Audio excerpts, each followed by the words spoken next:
Good morning! So today, magluluto ako or gagawa ako ng sweet garlic chili paste or sauce. Charot. So, ito gagamitin ko. Mga 3/4 lang na chili flakes. Mga 3/4 ng chili flakes. So, gamit ako ng sugar kasi sweet na. And then, isang buo nito. And then, gagamit ako ng nuts. Itong nuts na ito ang gagamitin ko. Ngayon, kung meron naman kayong ibang, it's your choice kung anong nuts ang gusto nyo. And then, para madali, gagamit ako nitong aking chopper. And then, of course, yung bowl. Paglalagyan ko. And then, water. Okay, let's go guys. Samahan nyo. So, ito ilalagay lang natin dito. And then, maglalagay ako ng 1 tablespoon na sugar. I-half tablespoon itong ginamit ko na measure. Kaya, dalawa. And then, 1 teaspoon na salt. And then, i-chop-chop ko to.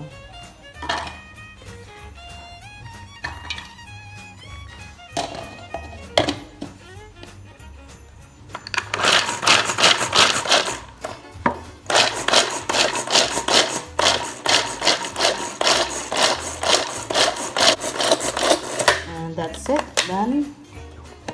Yan siya.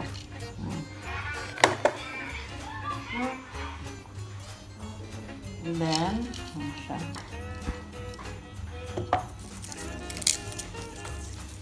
Yan siya. Cut-cut ko yun.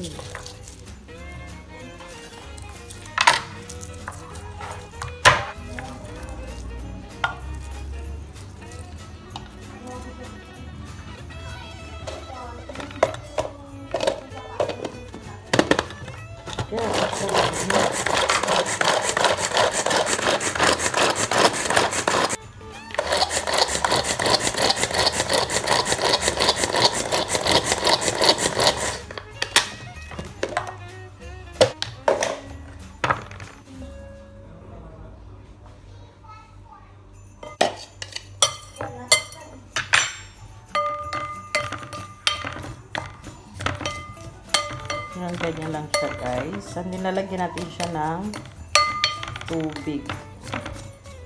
Room temperature lang na tubig. Lalagyan ko siya ng mga kalahating cup. Yan siya. So, lalagyan natin ng mga cup lang o water. Kailangan ma-soak lang siya.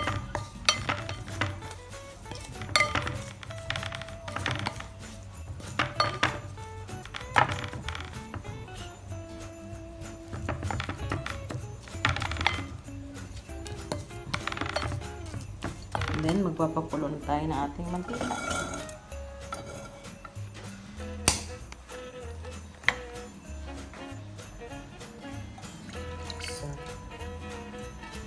So 2 cups.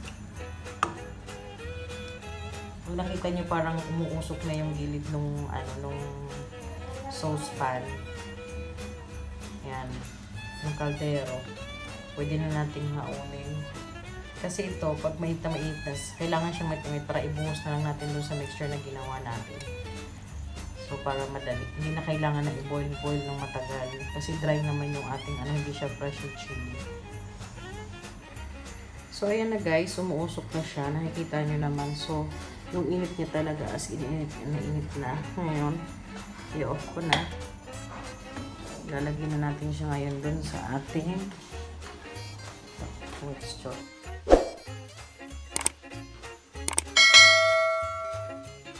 Dahan-dahan lang. Huwag biglayin.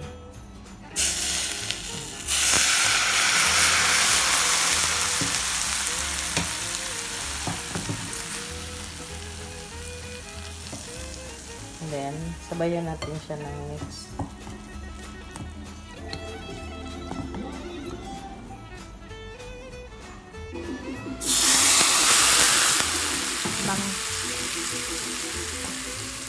Ingat lang kayo guys kasi very delikado. Chat. Ayan siya.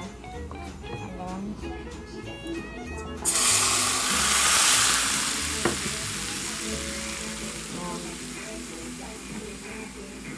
nakita nyo, parang sinisip-sip ng yung oil.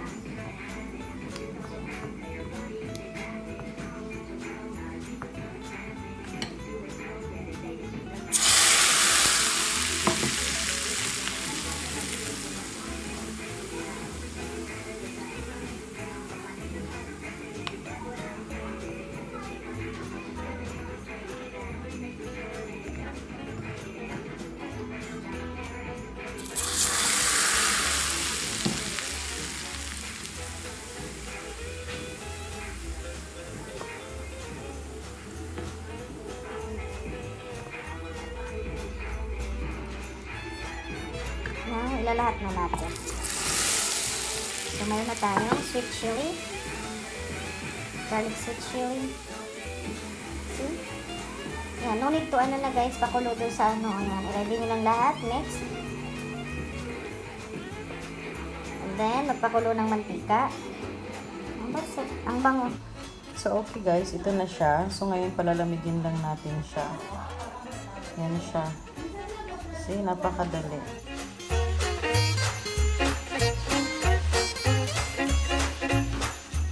Yan.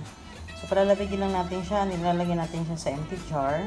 Lalagyan natin siya sa ating fridge. So, guys, kung nagustuhan yung aking ginawa ngayong araw na to, niluto, please like, share, and subscribe.